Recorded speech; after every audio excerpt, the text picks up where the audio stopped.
counterfeit items, counterfeit goods, counterfeit stuff that you buy. One is real and one is fake. One supports legitimate business and the economy. The other takes people's jobs and potentially funds terrorism. One is a quality product that will work properly and last. The other is crappy garbage junk ripping you off and potentially setting your house on fire. Roll the clip so we can keep the retention. Still charging. I think we got the point. Counterfeit merchandise is fraud. Let's talk about it. Okay, I don't think I need to define what counterfeit merchandise is, but it's fake merchandise. It's pretending to be a legit product, but it's not. It's using a legitimate company's intellectual property and patents and is fooling customers into thinking it's real. Or at least it's trying to. And I'm not talking about knockoffs that imitate brands and basically copy them exactly, like, you know, whatever, the purse that looks like the Louis Vuitton. I'm talking about thinking you're buying those iPad Pros for a sweet deal, but they're actually not made by Apple at all, and they use a bunch of fake parts, and they have lead paint, and the battery might explode in your ear. And there's two perspectives we can look at today. One is from the perspective of paying for something you think is legit and getting screwed with a fake version. And the second is knowingly buying counterfeit items because you want your friends to think you can afford the Gucci purse. Okay, let's go over some statistics. Let's start with the most counterfeited. Yes, it's a word. Let's start with the most counterfeited product categories. Number one is luxury goods. Okay, high-end fashion items like handbags, clothing, shoes, and accessories from brands like Louis Vuitton, Gucci, and Chanel. All bougie brands, basically. Number two is electronics like headphones, smartwatches, especially smartphones from Apple and Samsung. Pharmaceuticals just got real, didn't it?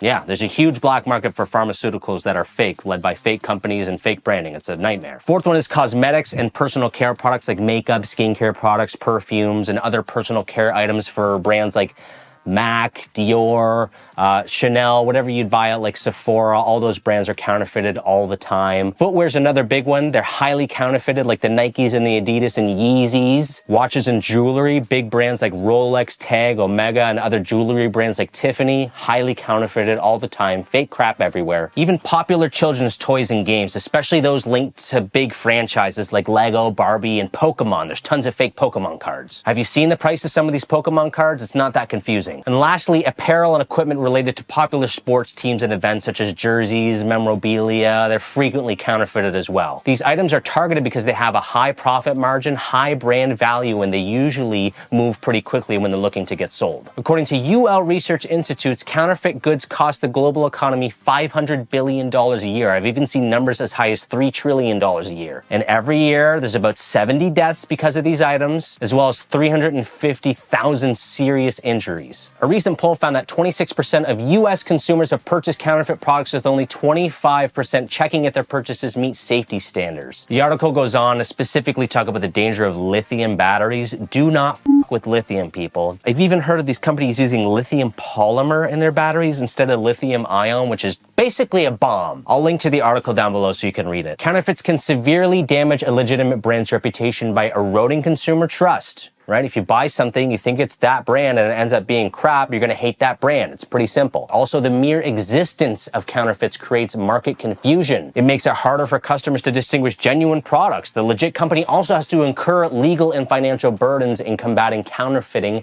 diverting resources from innovation and growth. It's got to be so infuriating being one of these brands where you just have counterfeits everywhere. That's got to be so infuriating. All the work and time and employees and money that go into making these products, and then some Chinese company, sorry, but it's mostly Chinese companies, just makes it for 10 cents on the dollar, and it's hurting people and taking all your money. China. I already mentioned the cost to businesses worldwide, but it also affects governments. Most counterfeit brands are illegal and are not paying proper taxes, which affects everyone.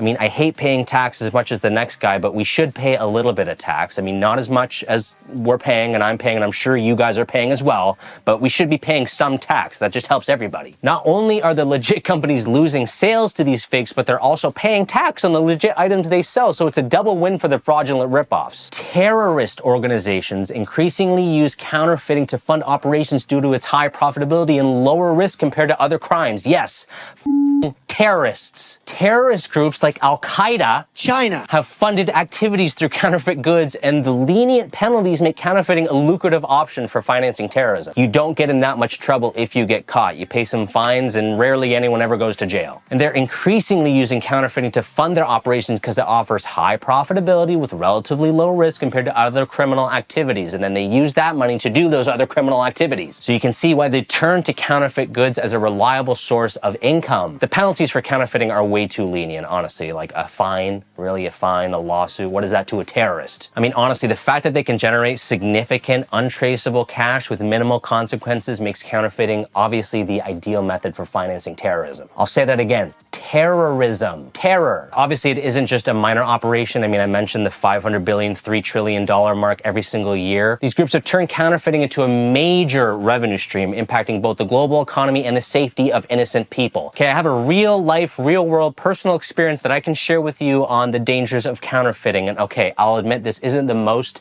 exciting example, but cables. One is a legitimate Apple cable rated at, I think, at least 100 watts, maybe 240, doesn't really matter for this example. This one's a rip-off Apple cable I bought, thinking it was Apple. It came in an Apple box. I wish I still had it, but again, this is an actual example that happened to me less than a year ago. It was in the Apple packaging. It looked exactly like an Apple cable. It looks exactly like an Apple cable, but it's not, and I'll show you what happens when we use it to charge a Nintendo. I'm using it with my Nintendo Switch, official Apple charger, official Apple cable. Just USB-C, charges fine. I'm gonna let this roll for a bit. Let's leave it for like 2 minutes and then I'll take the temperature. I have a temperature sensor here. If I can get that cable here, see if I can do it on the dots there. Perfect. I know it's not scientifically amazing, but 73.9 degrees. I'll come back after a couple minutes and check. Okay, it's been a couple minutes. That's really all it takes for this test. You'll see why I want to use the other cable, but we're still at 73.7. Is it cooler? Okay, so you get the point. Okay, that was the official, real, actual cable. Let's try the fake one now. Okay, I don't need to leave it for long, but let's just plug it in. Does charge it. We'll take the temperature. Okay, 73.2. I will be back in like a minute. This will not take long. Maybe 2 minutes. Okay, still charging. I think we got the point. And I know you could say that it could just be a faulty cable, but in order two of the same cable and they both do the exact same thing. Here is the legit Apple cable. Here's the fake one. Just take a glance. Like, you would not look at this at first glance and think, oh, this is a blatant ripoff. But it was sold to me. I don't have the packaging anymore, but it was sold as an Apple cable, and it had like Apple, well, what looked like Apple packaging. Okay, now I risk my Nintendo Switch to show you that example, so that's at least worth a subscribe or a like, okay? It's worth a like. You may be asking, could I have used anything else? Maybe something not as valuable as a Nintendo Switch? Yes, but that wouldn't have been as exciting. And no, I'm not going to stop talking with my hands like this. This is just how I talk. I'm sorry. In fact, now might be a good time to mention fraudsquad.shop, where you can get all our merch and support the channel, which doesn't support terrorism. At fraudsquad.shop, 100% of the proceeds doesn't go to terrorism. I mean, I guess technically I did buy the counterfeit cable, but that wasn't my fault. I didn't know. I thought it was real. But again, okay, that wasn't the most exciting example, but there's been tons of examples of dangerous chemicals found in all kinds of plastics, paints, and materials, which leads me into perhaps the most dangerous of all counterfeit items, pharmaceuticals. Counterfeit pharmaceuticals are insanely dangerous. You never really know what you're getting. They could contain way too much of the active ingredient, which can obviously cause serious side effects and even overdose or death. But on the flip side, and this is something I didn't really think of until I started getting into this video, some might not have enough of the medication to actually treat your condition, meaning your health problem could get even worse. If you buy counterfeit blood pressure medication, for example, it might not actually be working to bring your blood pressure down, and it could be doing harm to your body. Just something I didn't think about. And even scarier, some counterfeits contain completely different substances altogether, which could obviously trigger unexpected reactions, allergies, death. I mean, it's like taking the pills from the guy in the corner of that party that says, hey, take these pills. No, I'm not taking those pills. Okay. Now, what can be done about all this? One of the best ways to avoid buying counterfeit items is to simply steer clear of anything that seems too good to be true. I feel like I say that in every single Fraud Squad video. If it's too good to be true, it is 9 out of 10 times. More than that, 9.9 out of 10 times. If that designer bag or high-end gadget is being sold for a fraction of the usual price, just ask why. A big one is just stick to trusted retailers, whether shopping online or in stores. I mean, in most big box stores, not all, but most big box stores, you're going to be okay if it's like one of the big brands that we all know and love or hate, but at least we know that they're selling legit products. Those are going to be mostly safe. Avoid sketchy websites and sellers with vague descriptions or poor reviews. Check out my video on most reviews are fake. I'll put it up here or where does it go? Does it go on this side or this side? Can I choose?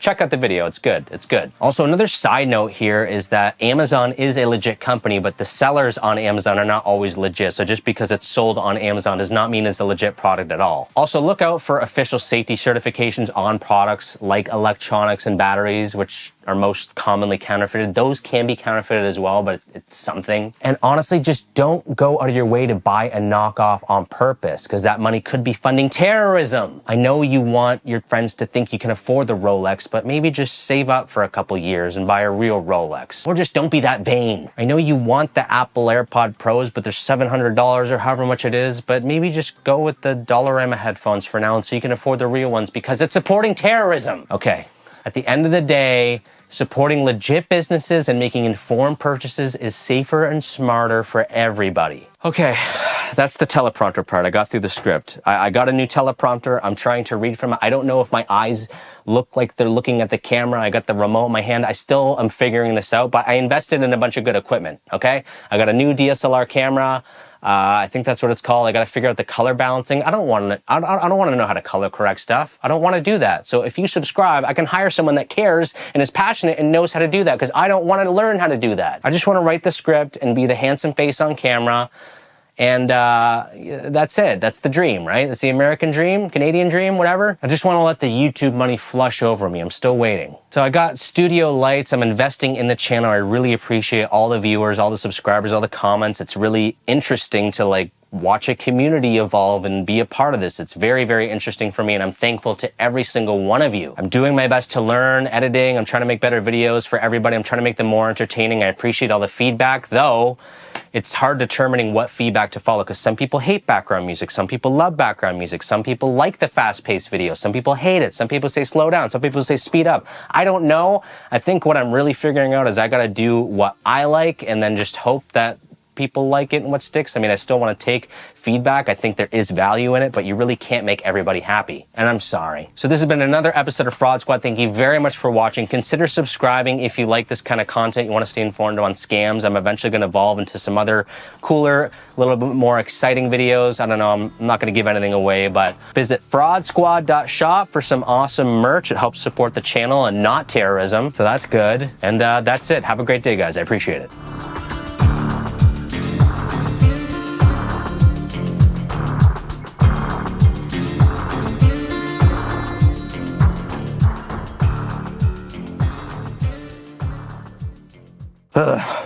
Is this dramatic? Is this dramatic lighting? No, that's dramatic. Okay, here we go. So in most of my videos, I will ask viewers to visit fraudsquad.shop/I've been scammed to tell me their scam stories, just so I can use them in episodes. And maybe I'll interview you for an episode, and I just need content. And tons of people have reached out to me. I've gotten so many emails, and I cannot get back to everyone. I'm so sorry. But everyone's been great. Everyone's been great. Really, 99.9% of people, but some people think I'm like an FBI agent or like a bounty hunter or like a fraud investigator that is going to track down their money. I'm not that. I'm just making YouTube videos on fraud to educate you. I cannot help you get your money back. I certainly cannot knock on someone's door because they owe you money. Yes, that's an actual request I got. I've had multiple people reach out to me asking if I can track down people and give them their IP address and their home address. I can't do that. I won't do that. That's not what I do. I just make videos. What am I going to do? Please! What are you, a cop? No, I just make videos on YouTube. I can't do that. I'm sorry. And everyone's been phenomenal. I'm not whining about the feedback. It's been phenomenal. I've gotten tons of great stories from everybody. Please keep sending them in because I will use them for content. I can't get back to everybody, but I will use them. But I cannot track down your money. I can't track down people or do background checks. I'm not a private investigator. Just thought I'd clear that up and also share that people are actually asking me to do that, which I think is a bit odd. I don't know if I'm making the wrong impression on YouTube here, but I cannot do that. I look pretty good in this lighting. I kind of like it. It's very dramatic. I feel like I should be in like a serious commercial. Type 1 diabetes affects over 85% of the population. Okay, anyway, that's it.